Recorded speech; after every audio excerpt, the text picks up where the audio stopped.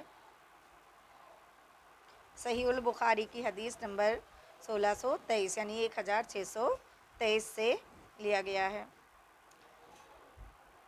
تو ناظرین، میں نے اللہ کے نبی کی باتوں کو تو آپ تک پہنچا دیا، اور اللہ سے میری دعا ہے کہ اللہ تعالیٰ اس پیغام کو دوسروں تک پہنچانے والے کی پریشانیاں اور تمام آفات اور تمام بلاؤں سے اسے محفوظ رکھے، اسے دنیا میں اور آخرت میں کامیابی عطا کرے اور اپنے سوا کسی کا محتاج نہ رکھے.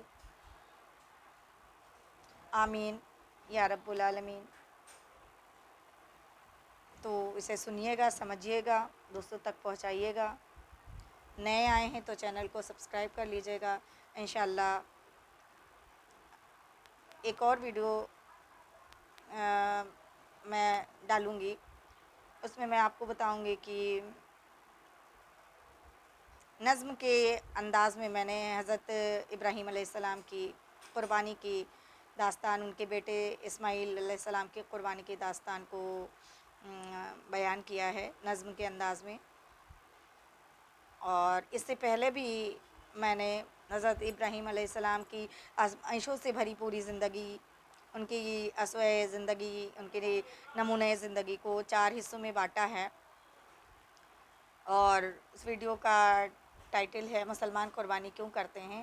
جن لوگوں نے نہیں دیکھا ہے وہ پلیز دیکھیے گا، سنیے گا. 4 پارٹس میں نے ویڈیو بنائی ہیں اور پوری ایک ایک باریکی کو میں نے ابراہیم علیہ السلام کی زندگی کی ایک ایک باریکی کو میں نے بتایا کہ کس طرح انہیں اپنے مشرکانہ ماحول سے آزادی ملی، کس طرح انہوں نے اللہ تعالیٰ کی طرف رخ کیا، کس طرح انہیں اپنے معبود حقیقی کی پہچان ہوئی، کس طرح کس طرح انہیں آگ کے الاؤ میں ڈالا گیا، پھر کس طرح اللہ کی طرف سے ان کے بیٹے کی قربانی کا حکم ہوا. یہ ساری باتیں میں نے اس میں بتائی ہے اور آپ دیکھیے گا.